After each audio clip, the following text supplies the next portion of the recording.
From VOA Learning English, this is the Education Report. Teaching can be one of the most satisfying jobs in the United States. Yet, many American teachers say they feel overworked, undervalued, and underpaid. This has led to what education experts call teacher burnout, a feeling of mental, physical, and emotional exhaustion. In all, nearly 50% of American teachers leave the profession before their 5th year.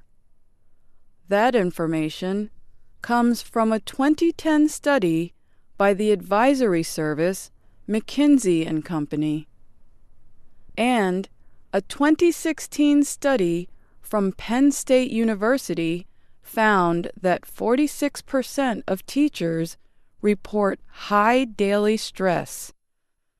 Teachers say the stress affects their sleep, health, teaching performance, and quality of life.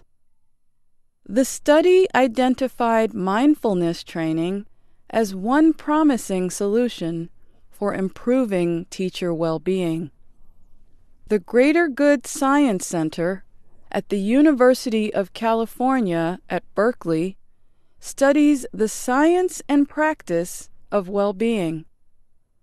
It defines mindfulness as keeping a moment-by-moment awareness of our thoughts, feelings, bodily sensations, and surrounding environment. A person can reach this emotional state by spending time in quiet thought, without judging these thoughts and feelings. A number of people also meditate. They take slow, deep breaths to become calm. Many organizations around the country have designed mindfulness training programs for schools. Some of them are designed for teachers. The programs seek to reduce teachers' stress while helping them be more effective in the classroom. 2 examples are the New York-based CARE for Teachers program and a program by Mindful Schools, a nonprofit organization based in California. Both programs give trainings on site at schools as well. About 100 kilometers north of New York City, the Garrison Institute offers the CARE for Teachers program. CARE is short for the term Cultivating Awareness and Resilience in Education. In the CARE program, teachers are shown how to recognize and regulate emotions in themselves and others, how to be reflective instead of being reactive. They also learn mindful techniques for resolving difficult situations at work. Maureen Naughton is a 7th grade science teacher at a public middle school in the Bronx section of New York City. As a highly active teacher, Naughton would sometimes forget to take time to herself. She told VOA that CARE taught her methods such as mindful walking and mindful eating, ways of enjoying those activities fully instead of being distracted by worries or responsibilities. I know myself as a teacher, even on my lunch, right? I'm eating standing up or I'm eating running down the hall to do something. They taught us how to take 15 minutes and enjoy your lunch and, enjoy every part of it.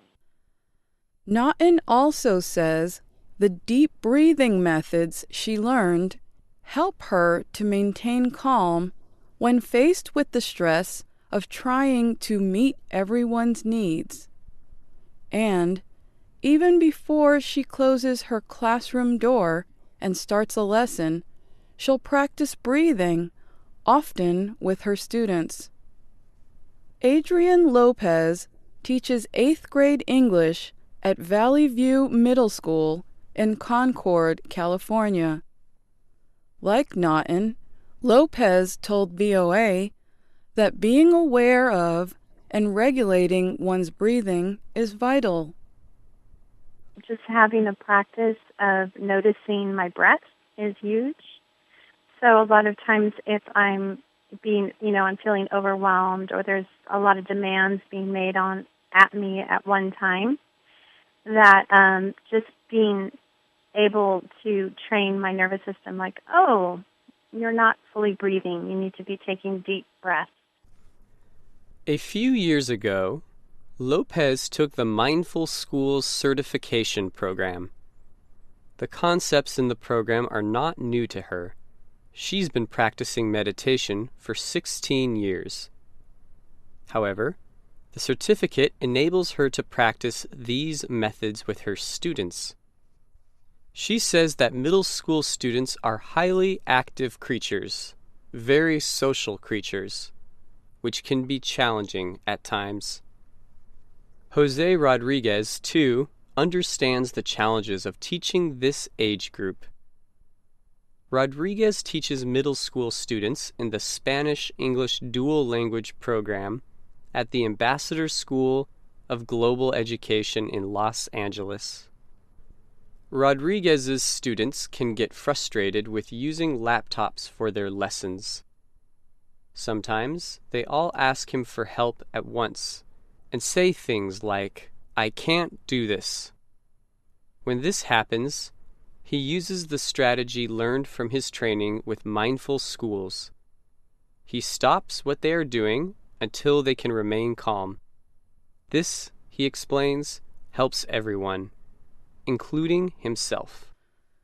And when we wait, we're able to deal with whatever's happening in that moment.